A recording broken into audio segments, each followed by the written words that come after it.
Hello everyone, Mr. Happy here, and welcome to Happy Gaming News. This episode we will cover gaming news for the week of May 17th through the 23rd.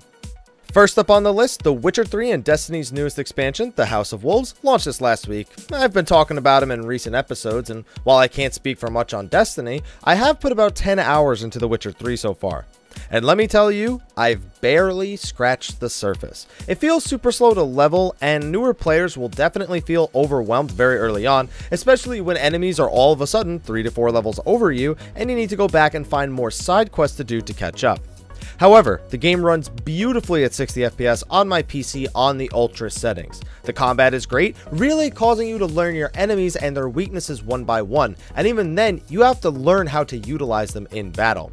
The story has been satisfying so far for these first 10 hours, so I'm really looking forward to continue playing. I'm really looking forward to also giving it a full review once I've actually had some more time to put into it. The Witcher 3 is available now on the PC, PlayStation 4, and Xbox One. Now in other news, there were a few other announcements over this last week. One of them I am interested in is Samurai Warriors 4-2, like Final Fantasy X-2, but Samurai Warriors 4-2, which is another one of Koei Tecmo's hack and slash games. Now this game has been out in Japan for some time, but was just announced to be coming to the West on September 29th for the US and October 2nd for Europe. I haven't played many games like this since Dynasty Warriors 5 and the original Samurai Warriors. These games have a fun factor to them for sure, but I found myself falling out of love with the hack and slash gameplay after my youth. Hopefully this game can steer me back in the genre's direction. This game is set to launch at the dates mentioned before on all of the PlayStation consoles, 3, 4, and Vita, as well as the PC. Another announcement that came out this last week was the confirmation of DLC 4 from Software's recent hit, Bloodborne. Built to become a spiritual successor to Demon's Souls, Dark Souls, and Dark Souls 2, the game exceeded sales expectations on the PlayStation 4 when it launched back in March. Now the game will be getting some DLC to extend the experience even longer, though we won't find out more about the DLC until after E3. Honestly, I loved Bloodborne. It wasn't perfect, but it was exactly what I wanted in a new Souls game in terms of gameplay. So while I usually don't buy into DLC, I think I'll be diving right back into the Hunter's Dream as soon as we know more about it. And the final bit of news I want to elaborate on is the confirmation that NCSoft's MMO, Blade & Soul, will finally be getting a Western launch. The action-oriented MMO will be seeing a closed beta this fall with a full launch planned before the end of the year.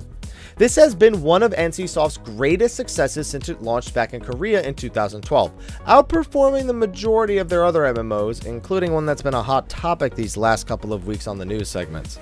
It took a while for them to localize its Chinese-themed story, but it's almost ready for us to get our hands on. This game features a unique action combat style that sees you basically becoming a kung fu master. That's even one of the names of one of the classes. Running up walls, chaining together combos, and dodging attacks are all part of the experience. There's also no holy trinity of tank, healer, and DPS, mainly to prevent long queue times at max level. Instead, every class can heal themselves and heal others around them, and has utility tools to help deal with bosses and enemies in dungeons and raids.